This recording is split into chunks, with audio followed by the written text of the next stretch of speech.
Changed since Aristotle and Plato were alive, the world has evolved with dating apps, flirty emojis, and romantic memes. One thing hasn't. We all yearn for affection. Whether you're just getting into your first relationship or you prioritize self-love first and foremost, here are the 8 types of love you will experience in this lifetime. 1. Playful love, ludus. Are you a no-strings-attached sort of partner? Do others find you flirty and fun? Then, ludus describes you perfectly. People who experience playful love see it as one big, exciting game. Instead of committing fully to one person, their main objective is to make things less complicated by having multiple partners or being friends with benefits. On the upside, this type of love keeps things burning with excitement and childlike innocence. But on the downside, people who prefer playful love like to feel in control, so they end up manipulating their partners, whether it means lying, deceiving, or exploiting their weak spots. Unfortunately, if you're a highly sensitive person, then this type of love may not be for you. Daniel Kim from We the Kim channel dives deep into what a highly sensitive person is and how they function differently. Be sure to check out his link in the description below after this video.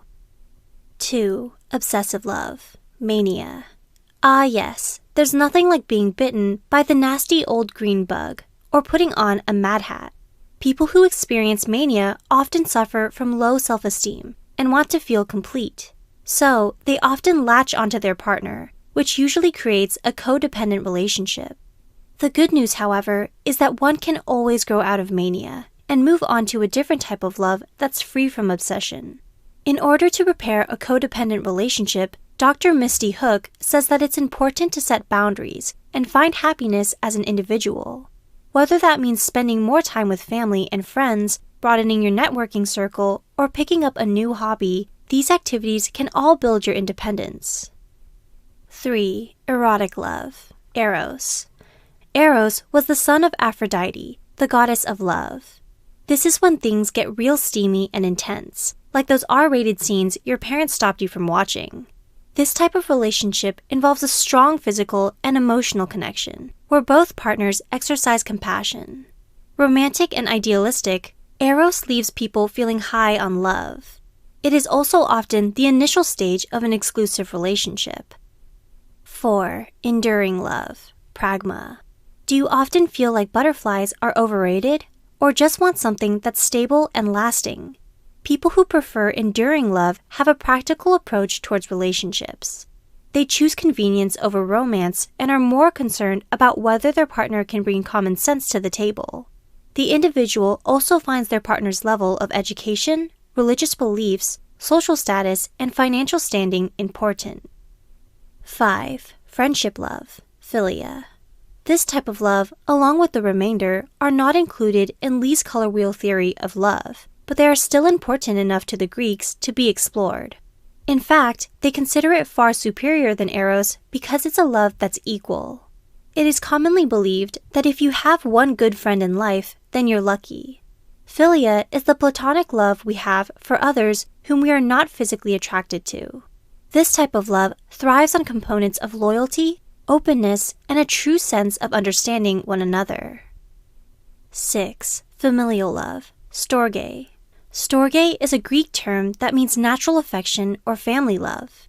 This type of love is the first you experience throughout your life. It forms between parents and their children. Some of us are blessed with wonderful childhoods, and we can rely on our parents again and again for guidance. But those of us who grew up in a toxic household may find it difficult to achieve familial love. 7. Self-love, philautia. This type of love shares the Buddhist philosophy of self-compassion. In order to reach philautia, one must exercise self-understanding until they gain the strength to love themselves. It is only until we accept who we are that we can love others. But true self-love isn't just experienced at certain moments. It must be unconditional love you have for yourself. If you've been in an abusive household or relationship, self-love will seem like a foreign concept. Some helpful tips that are good to practice include asking yourself what you need, allowing yourself to feel your emotions instead of tuning them out, and meditating. 8. Selfless love, agape. Last but not least, we have agape. This is the highest form of love we will ever experience. Agape is what Buddhists refer to as universal kindness. When we exercise selfless love, we are capable of forgiving and seeing the good in others. You can have agape for strangers, religious figures, or nature. In this type of love, you learn to be altruistic and giving, helping those in great need of support.